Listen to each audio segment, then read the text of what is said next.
Well, welcome to my channel, Observer of Anomalous Objects. Sure appreciate you being here, and I won't ask you up front to subscribe, but after you watch the video, if you enjoy it, I'd appreciate a sub as well. Things I want to talk about today is I want to talk about two things that are going on. One of the things is taking place in the Senate, and that's Chuck Schumer, the Senate Majority Leader. He's proposing a bill that's supposed to do two or three things, and this bill will have to go to the president. But let me go ahead and share with you the couple things that the bill itself will do. One of the things it will do is it will force the Pentagon to release all of the UFO material, documents, data, whatever they have. They have to release it to Arrow. You remember David Grush worked either for Arrow or one of the UAP investigated teams that the government has set up, and he said that they didn't have access to this kind of stuff. And so this is the next step in trying to make sure that happens. And so this is in this bill that Chuck Schumer's putting together. Now the other thing, and we heard it in the last NDAA, the National Defense Authorization Act of 2023, is that the whistleblowers were going to be protected, but obviously that law was not or the amendment anyway, wasn't sufficient to take care of that. And so they're writing it in with stronger language, is my understanding. And this will probably be, I'm guessing, in the 2024 NDAA. And so one of the things that Schumer is recommending, and it's something that we should pay attention to, is that in this bill, the president would select 9 experts to look at all of the classified information that the Pentagon and the government have on UAPs. And then this 9-member panel would look at it and decide what can be declassified and what should stay classified. And so that's pretty exciting if you think about it. And so I got pretty hyped when I saw the first part of this podcast, or this television news show on News Nation. But then as I watched, I got a little discouraged, because as excited as I was for what Chuck Schumer was saying, I kind of got discouraged as I listened to Hakeem Jeffries. And I don't want to, corrupt your mind or make you think one way. I want you to hear this interview yourself, and I want you to tell me what you think about it. We talked to the top Democrat in the House about this today, Hakeem Jeffries, at his press conference earlier this morning. We asked him about it, and his answer I thought was interesting. Yeah, I've not participated in any Gang of 8 briefings this year related to the subject of unidentified flying objects, but I do support transparency, and to the extent there's information that can be put into the public domain that is enlightening one way or the other, and perhaps is able to dismiss some of the conspiracy theories that exist increasingly in our society, then that is certainly something that I support. So again, I thought that was an interesting response to this here. Now, the NDAA itself, the big defense bill, it's got a couple of different measures as it relates to UAPs, Brooke. One of them is something that we talked about with Senator Marco Rubio in our exclusive interview a few weeks back. That measure would require the Pentagon to have to disclose any secret programs that they have regarding UAPs to Arrow. Arrow is the group in the Pentagon that is supposed to be handling UAP claims, but our whistleblower, David Grush, and a few others have said that even Arrow has been kept in the dark about some of these programs. So a bill to do that. There's also another measure in the NDAA that basically provides a number of protections for whistleblowers who want to come forward and talk about this stuff. So a lot of UAP-related things in the defense bill. Brooke, we're going to see ultimately if it passes and where this one with Schumer goes. Absolutely. Okay, you saw the clip yourself. If you were paying attention like I was, he did talk about transparency. I'll give him that. But there were some other things he said that really alarmed me, because he used the words conspiracy theories. And I don't know about you, but I'm sick and tired of people calling crash retrieval and reverse engineering conspiracy theories. Now, he didn't come out and say that, and I wish he would have clarified what he was talking about. but it just seems like the same old talk.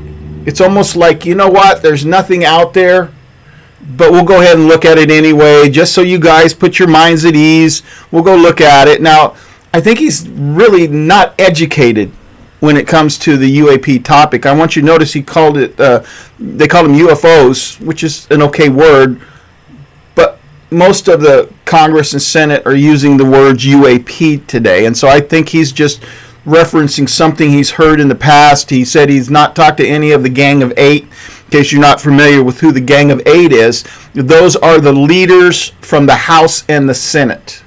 And so he's not been in any discussions with them. That would include Schumer, obviously. And the one thing I want to point out about Schumer, I'll show a slide real quick so you can see who he is, just in case you're not familiar with him. Schumer is one of the most powerful people in Washington right now. In fact, he may be the highest person to ever take on the UFO or UAP subject matter. But it seems like Jeffries hasn't been read in. And I hope that Schumer does that pretty soon, because he's sounding pretty ignorant when he talks. It's like he doesn't know anything about it. And so let me just say this as I conclude my comments about that upcoming bill, is that ignorance breeds contempt. I mean, it really does. Ignorance breeds contempt, and don't ever forget that. Now, one of the other things I forgot to mention before we move on is that if this bill passes that Chuck Schumer has proposed, the Pentagon will have 300 days to release this information to this 9-person panel.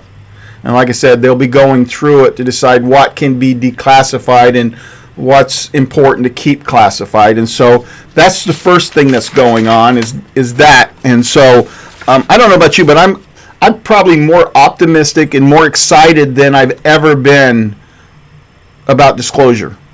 I mean, I've done some videos in the past where I warned everybody to stay even keel, but you know, my canoe's about to fall over. I'm about to go in the water because I'm anything but even keel right now. And the reason I am is because just look at all the stuff that's happened just in the last year.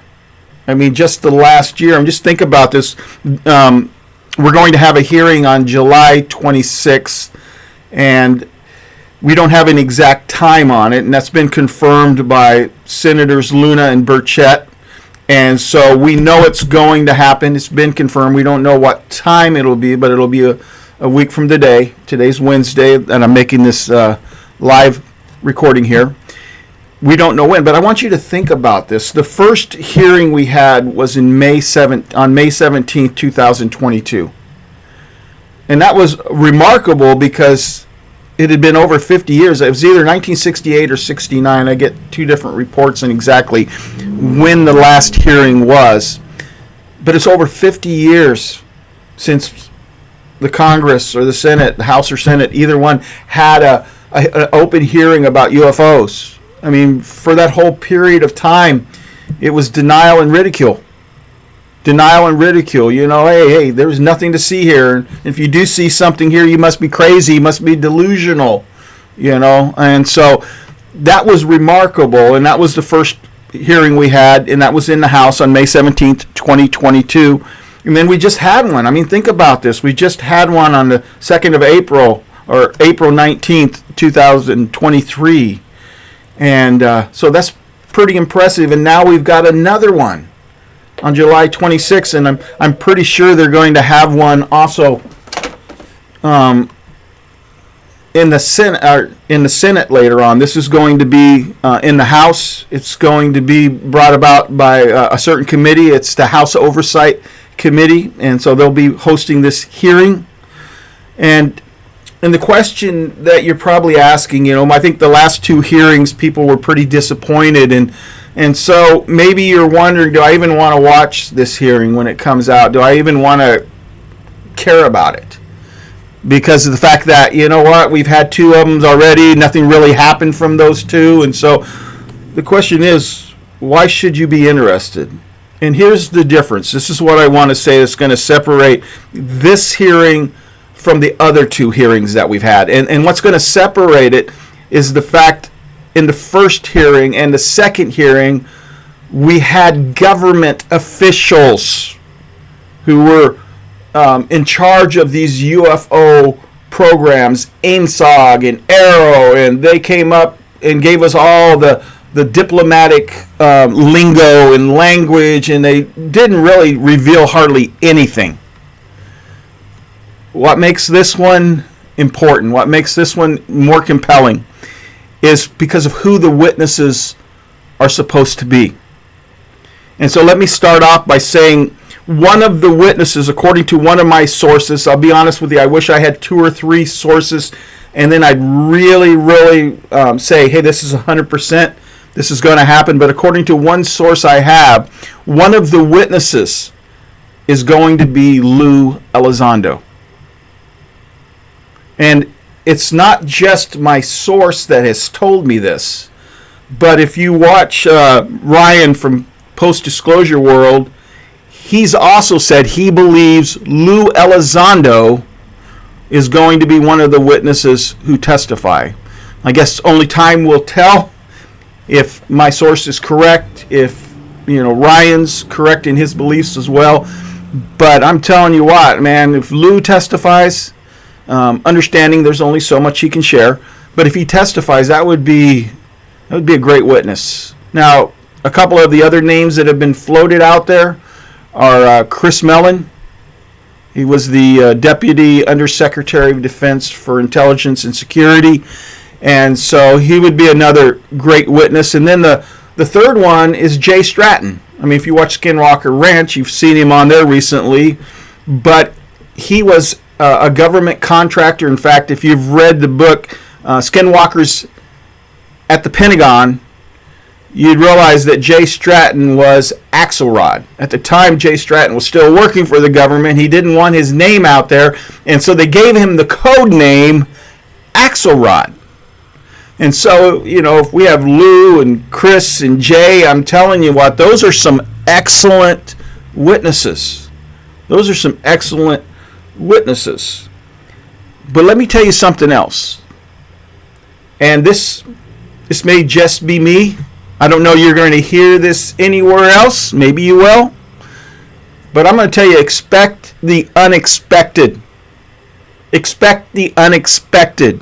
And the reason I say that is because I was listening to Senator Marco Rubio when he was being interviewed on News Nation, and he talked about these whistleblowers that were coming forward to him, and he was trying to protect their names. He would not tell anybody who the witnesses are going to be that are going to be coming forward, but some of these witnesses had first-hand knowledge of crash retrieval and reverse engineering programs taking place. Now, maybe they were taking place at Lockheed Martin.